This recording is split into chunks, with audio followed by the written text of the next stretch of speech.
작년 우리 교회 표어가 뭔지 기억나십니까? 주님의 마음을 본받는 교회였죠. 그래서 작년에 송구 형님 예배 때 드렸던 말씀이 호세아 6장 3절 말씀이었습니다. 그러므로 우리가 여호와를 알자, 힘써 여호와를 알자. 기억나시죠? 자, 성경 말씀을 통해서 하나님의 마음 찾기를 한 해 동안 우리가 진행했었습니다. 그래서 오늘 계시록 22장 20절 말씀으로 마무리했어요. 제가 한번 읽어보면요. 이것들을 증언하신 이가 이르시되 내가 진실로 속히 오리라 하시거늘 아멘 주 예수여 오시옵소서. 이런 말씀이었습니다. 자, 우리 주님이 다시 이 땅 가운데 속히 오시고 싶어 하시는 마음을 마지막으로 살펴보았습니다. 자, 이렇게 성경에는 하나님의 마음이 풍부하게 담겨 있는 것을 우리가 1년 동안 발견했었죠. 거의 매일매일 성경을 찾아가면서 하나님의 마음을 발견했습니다. 자, 우리가 이제는 하나님의 그 마음을 분명히 깨달았기 때문에 그 마음을 내 마음 가운데 정확하게 이식해야 될 줄로 믿습니다. 하나님의 마음을 발견했다면 그 마음을 내 마음 가운데 이식하셔야 되는 거예요. 자, 그래서 하나님의 마음이 내 마음이 될 수 있도록 해야 되는 것입니다. 우리 옆 사람에게 인사 한번 나눴으면 좋겠습니다. 주님의 마음을 이식합시다. 우리 가정에서도 주님의 마음을 이식합시다. 아멘.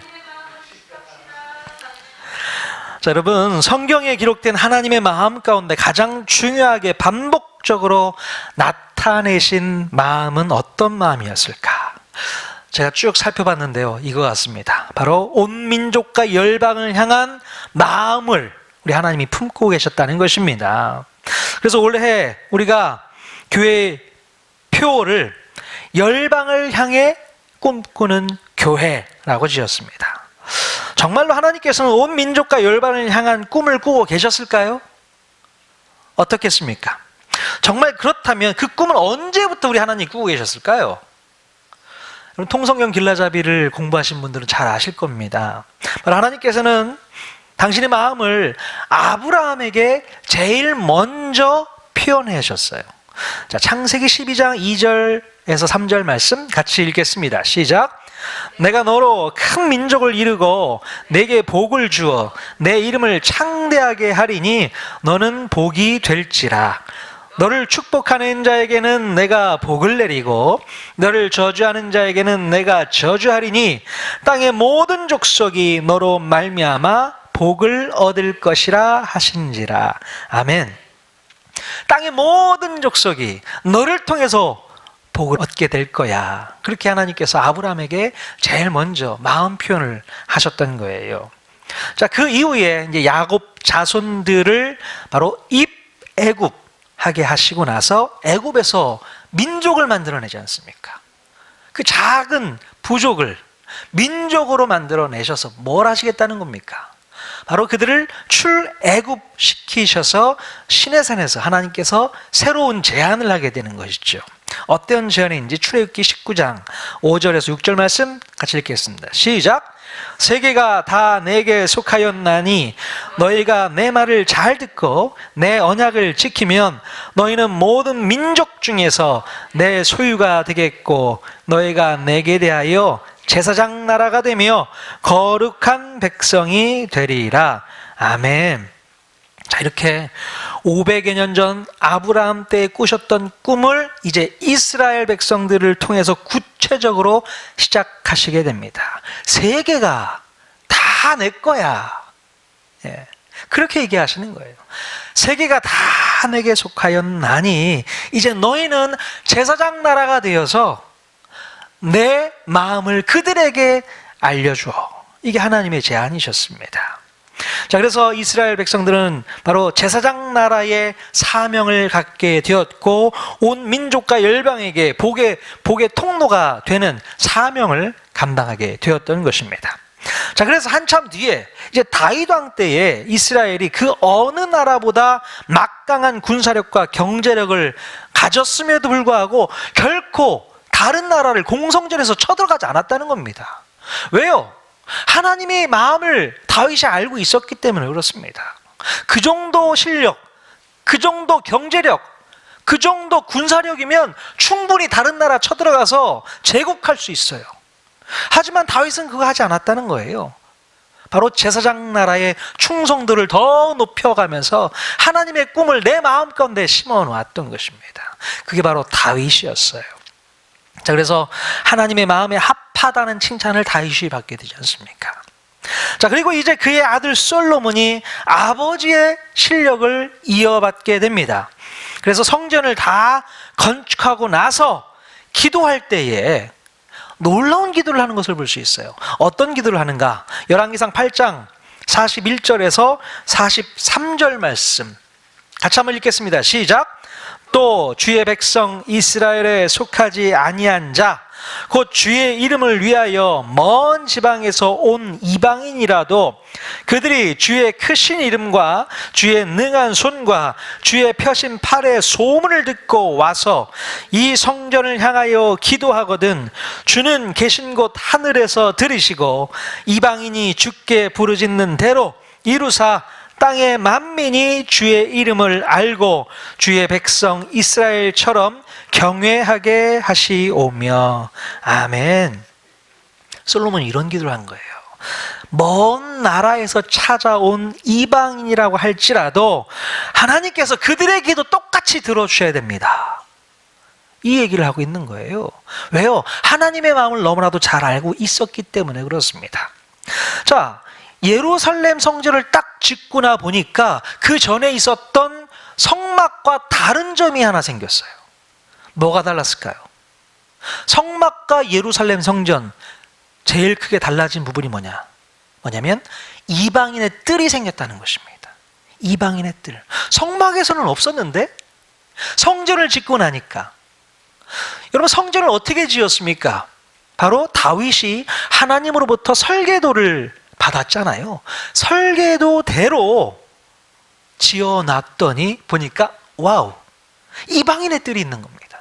이방인의 뜰이 뭡니까? 바로 이방인들이 찾아와서 하나님 앞에 간구할 수 있는 장소란 말이죠.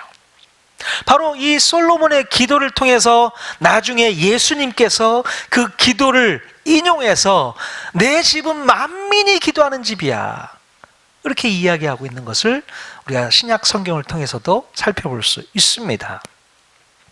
자, 여러분, 그래서 솔로몬이 성전 봉헌식 기도문의 결론 부분, 그것이 바로 오늘 읽은 본문의 말씀이고 우리 통하는 교회 표에 있는 중요한 핵심 말씀이 바로 열왕기상 8장 60절 말씀이에요. 같이 한번 더 읽어보겠습니다. 시작. 이에 세상 만민에게 여호와께서만 하나님이시고 그 외에는 없는 줄을 알게 하시기를 원하노라. 아멘. 2021년 한 해가 바로 온 세상 만민들이 하나님만이 참 신이시구나, 하나님만이 유일하신 분이시구나, 다른 신은 없는 거구나, 그것을 깨닫는 귀한 2021년이 될 수 있기를 소원합니다. 아멘. 정말 그렇습니다. 하나님은 우리만 믿는 하나님이 되어서는 안 되고요, 하나님을 알지 못하는 수많은 사람이 있다는 걸 꼭 기억하셔야 돼요. 그들을 우리가 전도해야 되는 거 아니겠습니까? 참 우리 기독교가 가면 갈수록 코로나 여파로 인해서 너무나도 위축이 되어지고 힘든 시간들을 겪어 오고 있는 것 같습니다.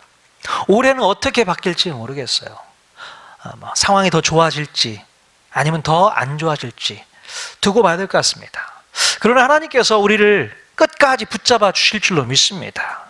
이 세상 가운데 나밖에 없어, 내가 유일한 참 하나님이야, 그것을 나타내는 것은 여러분들이 하셔야 되는 겁니다. 저와 여러분들이 세상 가운데 외쳐야 되는 거예요. 그것을 위해서 우리가 부름받았다는 것을 꼭 기억할 수 있기를 바랍니다. 이제 저희는 열방을 향해 나아가기를 원합니다. 그게 하나님의 마음인 것을 작년 말씀을 통해서 배워왔거든요. 이제 그것을 머리로 지식으로만 깨닫고 있는 것이 아니라 이제 실천해 보려고 합니다. 하나님의 마음은 열방에 있구나, 우리 개인에게만 있는 것이 아니구나, 우리 가정 안에만 있는 것이 아니구나. 우리 교회 안에서만 이루어지는 것이 아니구나. 열방으로 나아가는 것이 하나님의 뜻이구나. 그 마음 가지고 나아가도록 하겠습니다. 이제 매주 주부에 이제 새롭게 칸이 만들어질 거예요. 바로 열방을 향한 기도라는 칸이 있습니다. 우리가 선교사님들을 위해서 기도하는, 중보기도하는 기도 제목들을 매주 새롭게 실어 넣을 생각입니다. 그러면서 우리 해외에서 선교하시는 분들을 위해서 기도하고 그 땅을 위해서 기도하는 그런 시간을 계속 가질 거고요. 특별히 우리 교회에서 후원하는 선교사님들이 몇 분 계신데요. 추가로 2나라를 더 저희가 후원할 계획을 갖고 있습니다. 몽골과 인도네시아. 인도네시아는 잘 아시죠? 지난번에 우리 교회에 오셔서 말씀 전하셨던 하성교사님. 몽골에 또 제 후배 목사님이 한 분 계십니다. 계속해서 우리가 기도로 돕고 물질로 후원하면서 하나님께 영광 올려드리면 좋을 것 같습니다. 지난번에 성탄 헌금을 이제 이렇게 후원 받았잖아요. 선교사님들 너무 좋아하시더라고요. 얼마 되지도 않는데 그거에 감격을 하시더라고요. 이렇게 어려운데 개척교회가 왜 이런 헌금을 하셨냐. 우리가 더 도와줘야 되는데. 할도리는 해야 되는 거 아니겠습니까? 아무리 작은 교회라고 하더라도 하나님께서 이 교회를 세우신 목적이 뭡니까? 우리만 잘 먹고 잘 살라고 이 교회 세운 거 아니잖아요. 우리만 행복하자고 이 교회 세운 거 아니지 않습니까?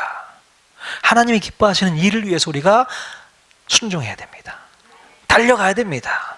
열방을 향해 꿈을 꾸셔야 됩니다. 그게 무슨 소리여? 무슨 열방을 향해 꿈을 꿔? 내 인생이라도 좀 잘 펴졌으면 좋겠다 하시는 분이 있을지 모르겠지만, 그러나 신앙생활은 내 인생만을 가지고 이루는 것이 아닙니다. 열방을 향해 하나님의 꿈과 함께 동참했을 때 내 꿈이 열리게 되는 거예요. 하나님과 동행할 때에 나의 길이 열리게 되는 것입니다. 그것을 경험하실 수 있기를 바랍니다. 우리 통하는 교회 우리 성도님들, 또 온라인으로 지켜보고 있는 우리 성도님들, 정말 새해에는 열방을 향해 꿈꾸시는 그 하나님의 마음에 같이 동참해서 달려나갈 수 있기를 주님의 이름으로 간절히 축원드립니다. 아멘.